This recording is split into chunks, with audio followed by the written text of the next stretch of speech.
Sirus, the Awakener of Worlds, once the hero who defeated the Elder. Now, a madman intent on destroying Oriath. And we have to stop him. But more importantly, he has loot and we want it. So it's time to farm 50 Uber Siruses. Or more accurately, on a recent live stream, I farmed 40 of the 50 and then I grabbed the other 10 off stream just to get a little bit more footage. And today, I want to talk about the end results of that farming.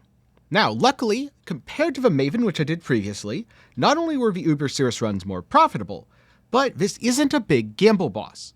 He does have some big hits that are quite valuable. However, he also has a lot of medium-sized hits, things that he drops fairly often like Thread of Hope, which is also relatively valuable, at least in the current league. So I'm going to start by going over how I did the fight, then talk about some of the loot breakdown, and wrap everything up with a little bit of fun identifying and corrupting things, because who doesn't want to do that? And of course, if you like Uber bosses in Path of Exile and want to see me kill more of them, don't worry, I'm going to be fighting some non-phased bosses soon, which should make for much shorter fights. Be sure to get subscribed and leave a like while you're down there so you don't miss those upcoming videos. So to start off with, I paid 70 divines for 50 Uber Sirus sets, or 1.4 divines per set. These were relatively easy to buy in bulk, or you could do what I did for a majority of them and just run the Elder Slayer invitation yourself. Elder Slayers themselves are quite profitable, and I found that it was generally a very effective way to do it, where you do a little mapping, you get some stuff on the side, do a little bossing. Speaking of, if you want to know how the Elder Slayers turned out, don't worry, there's a video that'll be up in the card and down below detailing my costs and profits. When it comes to Sirus himself, the fight's actually very similar between the normal and Uber difficulty. Uber Sirus has more health, more damage, and spawns a storm during his normal phases, because if those things weren't annoying enough, yeah, you've now got to deal with an extra one. So the strategy is relatively simple. In phase 1, 2, and 3, you kill him, but you want to be out of the center of a circle to avoid the storm, and watch out for those nasty puddles his projection likes to drop on you. As he transitions, well, just do what you do normally, dodge the storms, run back in, make sure you're below Sirus to trigger his next phase, and once you do this 3 times, you'll be entering phase 4, the last part of a fight where he heals up, gains new mechanics, and if you're playing a penance brand of Dissipation Slayer like I am, actually just dies and has no mechanics at all. He's a free loot pinata. Really, the only time I died when I was doing this fight is if I misjudged a storm and blinked right into it, or I wasn't paying attention, because on stream there were a few times that I was definitely paying attention to chat when I shouldn't have been. Now, if you don't have enough DPS, this fight can be incredibly annoying, because, especially in the last phase, the puddles on the ground pile up and there's more and more of them as the fight goes on. So the longer you take, the more dangerous it becomes. As long as you kill him very quickly though, there's no problems at all. And luckily, I killed him very quickly. So I was able to do 50 of them in about 2.5 hours, or roughly 3 minutes a fight. And I swear there's more time spent in the loading screen, the Sirus roleplay at the start of a fight, and transitioning between the zones to get back to my hideout to run another map, than there was actually fighting the boss himself. Oh, and also him doing long phasing animations and sitting in his storms, because I think that amused him. Because after all, I could see Sirus being sick and twisted enough to laugh at the destruction of Oriath while sitting invulnerable in a storm that he knows you can't enter. But being able to kill the boss doesn't mean anything if you're going to lose money doing so, which unfortunately was the case for my Uber Maven sets. However, because Sirus isn't a gamble boss, I was much more hopeful here. And that hope wasn't disappointed. So now let's take a look at the loot he dropped, and unlike last time, I'm going to have a little fun with it, along with going into more detail. So here I have my fun little Sirus loot tab, where I have some of the notable drops, regular drops, awakened gems, and more. Remember, the total cost was 70 divines. I got 1 savior, which was a little bit lucky, and it's worth about 2 divines. I got 2 burdens of truth. They're worthless, though maybe we'll corrupt them later for some fun. 2 Oriath's ends, 16 divines each, 32 total. 7 threads of hope, which the item level 87 ones are 9 divines each unidentified, or 63 total. Plus, just for fun, I picked up this amethyst ring, which turned out to be worth 60 chaos. All in all, these notable drops make up a vast majority of my profits at around 97 divines total. Then, 13 Awakener's orbs. These are about half a divine each in bulk, so 6.5.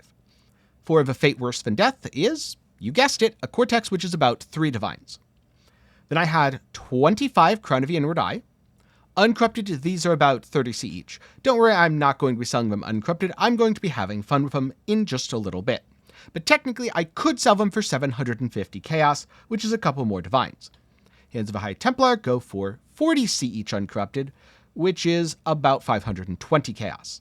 In terms of the Awakened gems, we've got Awakened Spell Echo, 8.5 divines, 2 Awakened Ink AoEs, 5 divines each for a total of 10.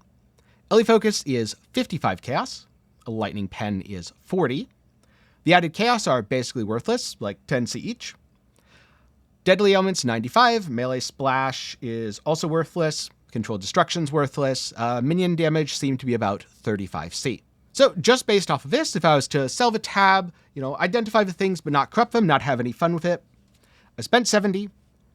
I got back around 132.5, which means I got 62.5 in profit, or around 25 divines an hour. Given that the variance is a lot lower, that's not terrible. But given that a lot of people have said they think Uber bosses are insanely profitable, it's not actually as high as I was expecting, despite being a very solid amount of hourly profit for what seems to be pretty darn low risk. Since, after all, in terms of the items that pay back your investment, I got about 12 of them. Alright, so here I have a bunch of the Crowns of the Inward Eye, and it's time to evolve them. Ideally, they're going to get something better. Oh, there we go, 90% cost and reservation. Unfortunately, it's on one of the worst rolled ones. That one's a complete brick. That one's a complete brick. Cold Damage Leech, maybe someone uses that. Unfortunately, I don't think Socketed Lightning Gems really helps. I mean, sometimes you can get auras with those, but it's most likely a complete brick. I could very much see someone using the Lightning Leech. Ooh, burning damage. I could also see someone using that, but I don't think they'll pay a ton for it. Every once in a while, it corrupts into something that's genuinely useful. Usually, though, it's pretty much garbage. Now, was it worth doing that? Probably, because I hit the cost and reservation multiplier. If I had hit something like +1 power charge, it would have been even more worth it. At the end of the day, though, these are worth little enough that it's fun to do the gamble and see what you hit. Speaking of, the ultimate gamble and see what you hit with corruption are Hands of a High Templar, and I'm probably going to need a few more Vol Orbs here, because these can be Vol'd pretty much as many times as you want, since they can be modified while corrupted. Elemental Weakness on hit. Alright, that's good enough that I'm just going to put that aside and try another one. Socketed Aura Gems. Alright. Temp Chains on hit. Basically, I'm just going to vol these either until they brick like that one did, or until they hit something interesting, because I'm probably going to take a while to price check them later, and I don't want to spend time in the video doing that. I think Ellie Weakness and Enfeeble counts. Spell Crit, that's a start, and it bricked. I don't know though, Strength Dex, probably not worth anything, you never know though. Vulnerability, Socketed Curse Gems, I don't think we're going anywhere here, and we lost it. Despair on hit, okay, and it bricked into an almost usable rare actually. Can be modified, Socketed Aura Gems, Socketed AoE, that's double aura, we're going to keep that. Max ES, Trapper Mine, nope. Socketed Duration. I mean, that's +4 for some trap builds, so I'll keep those. Brick and brick. As you can tell, the greedier you are, the more likely you are to brick it into complete garbage. But of course, these aren't the important ones. The important ones are the Threads of Hope, because there's 5 different outcomes, specifically for the item level 87 ones, and they're a bulk of our profits. Remember, normal Thread of Hope can have small, medium, large, very large. But this version that drops off of Uber Sirus can have small, medium, large, very large, massive. So there's 2 ways to approach this. The safe way would be that I sell them all. And if I sell them all, remember, I will get 63 divines. That is very safe money. And if I only do 50, like I did, and if I cared about maximizing my profits, that is 100% what I would do. The smart money is to just sell them. But if any of these are a massive, then I've made a bigger profit. I've gone up to 70 divines. If 2 of them are, I've made 140. Now, I haven't done a ton of Uber Sirus and identifying all these, so I don't actually know if it's evenly weighted. But if it is, there's a good chance one of them is a massive. And if it's evenly weighted, also it's well within statistical norms that none of them could be. So let's find out. Oh, there we go. One's a massive. All right. In a lot of ways, I think the smartest and safest move here would just be to sell the others for 9 divines each. Because that way you get 54 divines plus the 70. Guaranteed profit. But who said that safe things were a good idea? And that's how you turn 9 divines into 60 chaos. Again, that's how you turn 9 divines into 60 chaos. Wait, are they all just medium rings? Nope, that one's a large. So yeah, the best thing to do there was absolutely, after I unveiled the first massive, to just sell the rest. I would have made 50 more divines. But I'm going to be honest, if you don't like gambling in PoE, you're probably not fighting Uber bosses. And so let's take the gamble to another level. I'm not going to corrupt this one. It's already a 13%. It's pretty darn good. I will corrupt that and completely destroy it. That's a 10%. I'm going to price check that before corrupting it. Nothing happened there. But most of these others, I don't think they're valuable enough. Yeah. Who knows? Maybe that's actually worth more than the jewel was before.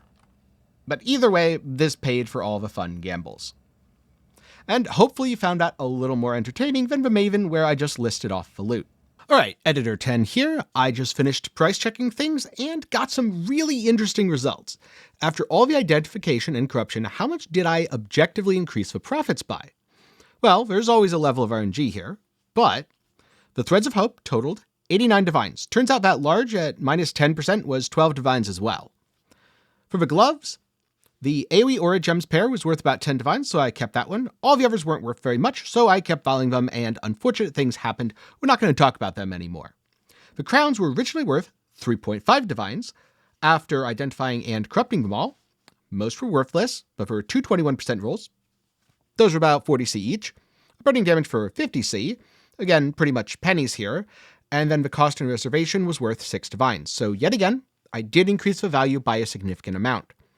This takes the total profit to around 100 divines, or about 33 divines an hour, which goes to show that when you're Uber boss farming and have a lot of things to identify or otherwise gamble on, because a lot of people choose not to, or a lot of people choose to in small amounts, it generally does pay off. But remember, RNG is RNG. Don't gamble with money you can't afford to lose, because remember those 63 divines? Yeah, those could have all gone poof if I didn't hit a single massive. And so then the question becomes, should you farm Uber Sirus? And I would say the answer is yes, at least at current prices. There's enough variance here that you could easily get more or less currency than I did. I think I got fairly lucky dropping 2 Oriaths within 50, and based on the fact that a lot of people have said that Savior is 1 in 100, I definitely got lucky with that, even if it isn't particularly valuable. However, it could also be that I got unlucky with the Threads of Hope. I mean, statistically, there was that one massive, which is exactly what it should have been, but maybe I should have dropped 10 of them. Maybe it is just dead even odds and I should have gotten 2 massive. That would significantly change my profits, basically doubling. So more is better. But personally, the way I would do it is just by farming the Elder Slayers. And so I'd get into a little bit of a rotation like this. Do 4 Elder Slayer maps, then fight the invitation itself, collect your loot. Do that for 10, 20 sets. Allocate the nodes, fight Uber Sirus a few times, check for drops, maybe sell some off. Repeat the whole process. That way, you never should be at a point where you're going to run out of money. The Maven's writs that you drop along the way should actually sustain all of your costs for the rest. That way, it doesn't matter if you get lucky or unlucky on the boss drop portion. You're able to sustainably farm Uber Sirus. And being able to sustainably farm things is, in my opinion, the key to successfully farming Uber bosses without going broke or burning out. Since most of them do pay out massively in the long term, but due to the random nature of boss fights, can be extremely unprofitable in the short term, with the exception being Uber Shaper, who drops Uber Elder and Uber Elder boss keys and is therefore always sustainable. I haven't done Uber Sirus in other leagues enough to know exactly how sustainable he normally is, but it definitely feels like if you're doing Elder Slayer rotations, you should be able to sustain it in most leagues. So even if you're not watching this during Affliction, there's a decent chance it'll apply to you. And that brings me to a very interesting question. If you haven't fought any bosses before, outside of just killing them for your Void Stones, if you've been a little concerned about fighting them, is it because you don't have a boss killer build, or because you're worried about the costs stacking up? And does it help to know that there's a sustainable way to fight this boss? And if you need a build, by the way, at least if you're watching in the current league, do check out my Penance brand of Dissipation and Slayer, which absolutely destroys Uber bosses. A link to that, along with my Elder Slayer's Rhoda, will be up in the card and down below. With that said, a special thanks to my patrons and channel members for the continued support. For as low as $1 a month, you can help make videos just like this possible. And also thanks to everyone who watched to the end. For now, I need to get going, since I have to sell some stuff to buy more boss keys and see how Searing Exarch goes. He could be very profitable, or that could be where my farming comes to an end, because instead of going big, I ended up going broke. And so, I hope you learned something, and I'll see you again soon with the next one.